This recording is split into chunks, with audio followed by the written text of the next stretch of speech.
Bonjour à tous, on se retrouve pour une toute nouvelle vidéo sur les actualités e-commerce et retail.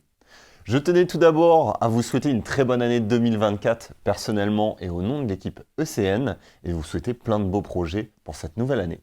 N'hésitez pas à nous dire d'ailleurs en commentaire quels sont vos nouveaux projets pour cette nouvelle année. Comme chaque émission, je tenais également à remercier notre partenaire historique Spring GDS, la solution d'expédition de vos colis à l'international. Vous pourrez retrouver plus d'informations à la fin de cette vidéo et en commentaire pour découvrir la solution Spring.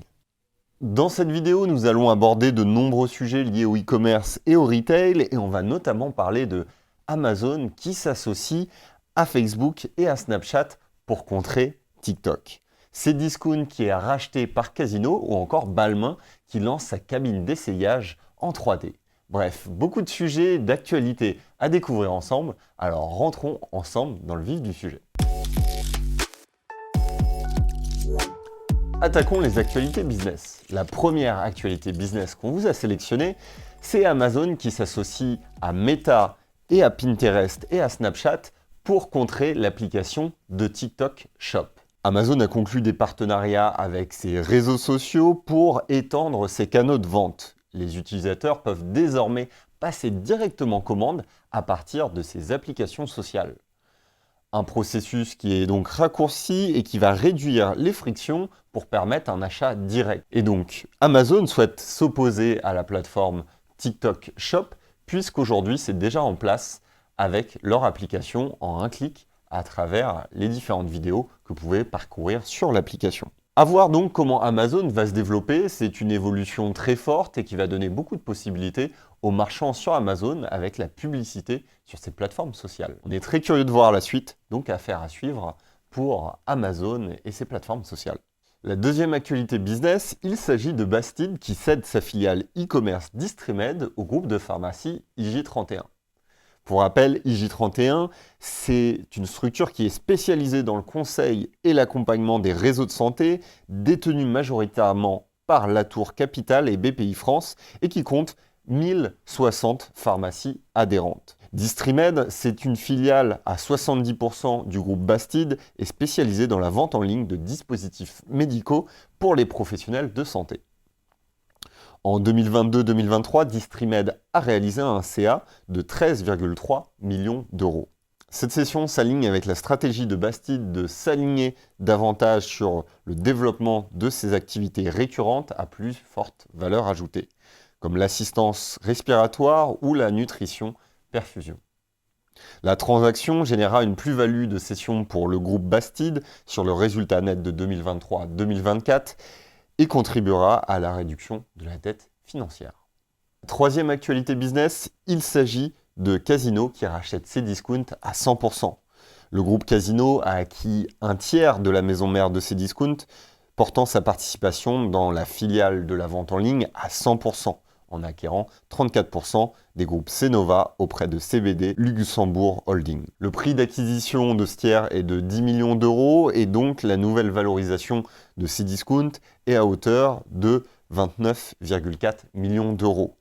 Cela intervient alors que le nouveau directeur général de Cdiscount prévoit que la société sera rentable dès l'année prochaine malgré une dette de 580 millions d'euros en 2022.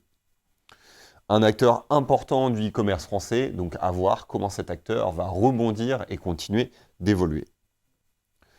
On passe maintenant aux actualités innovation dans notre seconde rubrique. L'actualité innovation numéro 1 qu'on vous a sélectionnée, c'est Balmain qui lance sa cabine d'essayage en 3D. Balmain s'associe à l'entreprise Buds pour introduire l'essayage personnalisé en ligne, donc virtuel, sur son site e-commerce. Buds, c'est une entreprise fondée par Christine Marzano en 2021. Cette entreprise propose une technologie de stylisme numérique en 3D utilisant l'intelligence artificielle. La technologie permet aux visiteurs du site balmain.com d'essayer virtuellement les modèles à l'aide d'avatars 3D personnalisés et de la carte d'ajustement Buds. On vous invite à tester, l'expérience est plutôt bluffante sur le site. Les articles numériques sont créés avec un haut niveau de détail, photoréaliste pour une ressemblance frappante avec la réalité. Le partenariat débute avec 7 modèles de prêt-à-porter, des bottes classiques et des sacs à main en cuir avec l'intention d'élargir la collaboration sur d'autres pièces. L'essayage virtuel s'inscrit dans l'engagement de Balmain en faveur du développement durable, visant à réduire significativement son empreinte carbone en diminuant les retours, les déchets et les frais d'expédition. La deuxième actualité innovation, c'est des emballages automatisés en papier sur mesure développés par Amazon. Amazon teste des machines en Europe pour emballer des articles dans des sacs en papier sur mesure, réduisant ainsi le volume d'emballage. Enjeu central pour l'entreprise qui est leader sur cet aspect e-commerce qui envoie plusieurs milliards de colis par an dans le monde entier. Les machines utilisent un capteur intégré pour scanner les produits et calculer le volume de papier nécessaire.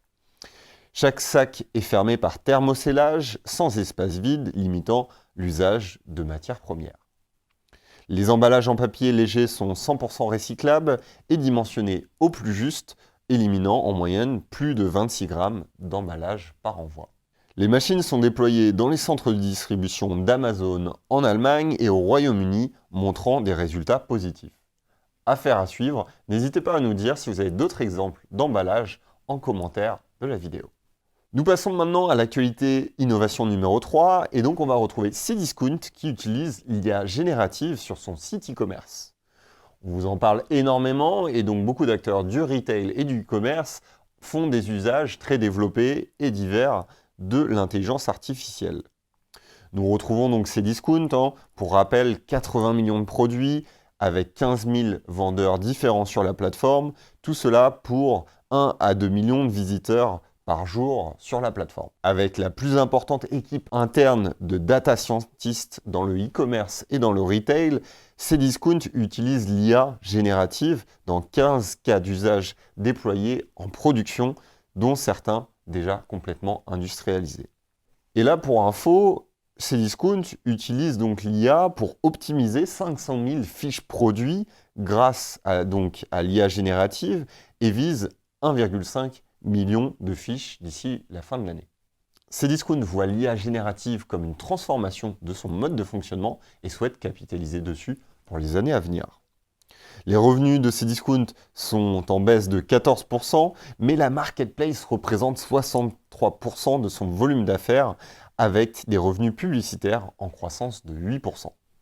Cdiscount mène une réelle transformation organisationnelle, mais aussi sur cet aspect de place de marché pour les biens non techniques à travers l'IA et son offre. Passons maintenant à l'entreprise à découvrir, notre rubrique incontournable de cette émission. Et on vous a choisi Gaïa, la marque française de vélos biplace et triplace, avec son site aussi étonnant et surprenant que je vous invite à découvrir. L'entreprise propose le vélo donc Gaïa, conçu pour être durable et accessible à tous. La vision du vélo idéal est celui qui s'adapte à toutes les situations quotidiennes avec un faible impact environnemental. Les vélos Gaïa sont des vélos robustes qui sont conçus pour durer, favorisant une consommation responsable et un monde plus durable. Personnalisable à 100% sur le site e-commerce, nous vous invitons à découvrir plus d'informations avec le lien en commentaire. L'entreprise valorise le savoir-faire local et s'efforce de proposer des innovations françaises au juste prix. La conception et le design des vélos se font à Paris avec une sélection de partenaires engagés et responsables pour l'ensemble des accessoires. La batterie des vélos est 100% réparable et fabriquée également en France. Les vélos sont rassurants, adaptés aux enfants, équipés d'une technologie anti-vol connectée pour une traçabilité optimale. Gaïa a ouvert un nouveau chapitre et a lancé depuis quelques jours une levée de fonds participative via la plateforme LITA, la plateforme de financement participatif engagée dans la transition écologique et sociétale. Nous vous mettons le lien pour plus d'informations en commentaire. Passons maintenant à notre rubrique de la personnalité du moment. Nous vous avons sélectionné Emmanuelle Bao, nouvelle directrice générale de Sport 2000 France à partir du 2 janvier 2024. Emmanuelle a plus de 25 ans d'expérience ayant occupé des postes de direction dans des groupes coopératifs tels que Intermarché, Système U ou encore Intersport. Son parcours professionnel couvre l'ensemble des métiers du retail avec une expertise marketing, commercial et achat, ainsi que des expériences sur la transformation digitale et sur la conduite du changement. Les résultats du groupe de Sport 2000 pour 2023 sont supérieurs aux prévisions, atteignant 845 millions d'euros. Emmanuel Bao aura pour mission de renforcer la place et l'image de Sport 2000 sur le marché français des articles de sport. Nous passons maintenant à l'actualité d'ECN avec notre rubrique dédiée à l'Observatoire ECN. Vous l'avez peut-être vu passer dans notre communication sur les réseaux sociaux ou à travers notre newsletter, nous lançons notre propre observatoire d'e-commerce. À travers cet observatoire, vous allez pouvoir analyser vos concurrents e-commerce ou avoir une vision globale de votre marché du mois précédent. Un outil qui se veut intuitif et accessible avec une vision transversale du trafic, des technologies, des livraisons, des moyens de paiement pour comprendre votre marché et votre environnement concurrentiel. Vous pouvez dès maintenant tester la plateforme en accédant au site observatoire-ecn.fr pour découvrir la plateforme et son fonctionnement. Vous y découvrirez une centaine d'acteurs e-commerce et toutes les semaines, nous ajoutons de nouveaux acteurs pour compléter l'ensemble de cette base de données. Un projet ambitieux qui a été construit avec de nombreux e-commerçants, que ce soit Alltrix, Interflora ou encore Private Sport Shop, nous les remercions pour leur aide pour la structuration de cet outil. N'hésitez pas à découvrir l'outil, vous avez le lien en description et puis n'hésitez pas à suivre les évolutions de cette plateforme qui sera un outil, on l'espère, incontournable pour les professionnels du retail et du e-commerce. Passons maintenant à la rubrique de notre partenaire, la rubrique de Spring GDS. Spring GDS nous fait confiance sur ce format depuis le lancement du journal du e-commerce et nous les en remercions.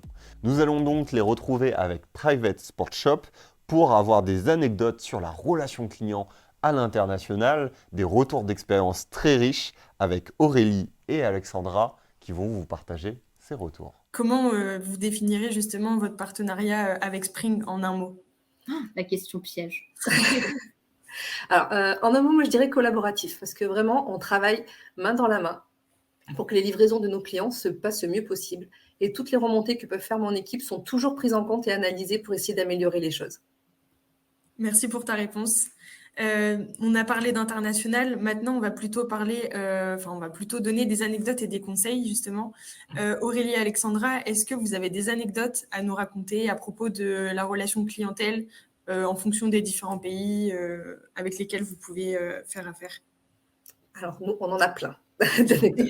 C'est-à-dire que, déjà, il faut savoir que le travail au sein d'un service client, c'est pas tous les jours facile. Parce que si les clients nous contactent, c'est qu'ils ont forcément un problème, comme je le disais plus tôt. Donc voilà, heureusement, on a quand même des clients qui sont très aimables, qui sont pour certains très drôles. Donc voilà, donc on reçoit régulièrement des pépites de la part de nos clients. Et c'est vrai que nos agents se les partagent entre eux parce que ça fait sourire et c'est toujours bien d'avoir un petit mot drôle pour égayer leur journée.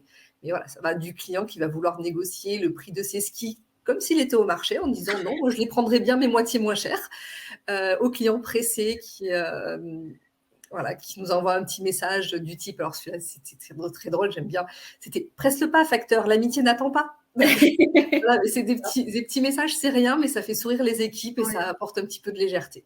Voilà. Il y a même un de nos clients qui était tellement content de son contact avec une de mes collègues qu'il a même invité à visiter son beau pays du Bangladesh. Voilà. C'est génial, elle part quand du coup? Ah non, on lui a dit qu'elle ne parte pas, on veut la garder avec nous.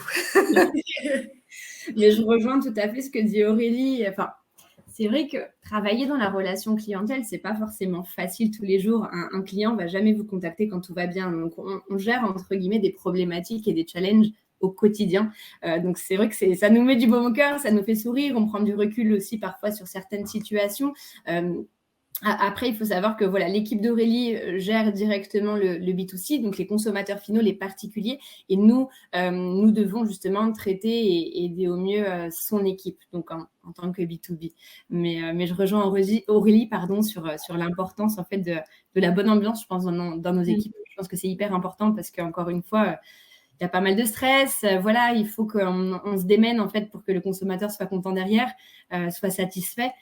Et c'est pas facile tous les jours. Donc, je rejoins totalement Aurélie sur le sourire et le dynamisme et l'énergie qu'il faut avoir dans nos équipes. Merci Aurélie et Alexandra pour ces retours. C'était très intéressant de se rendre compte de la diversité culturelle sur la relation client.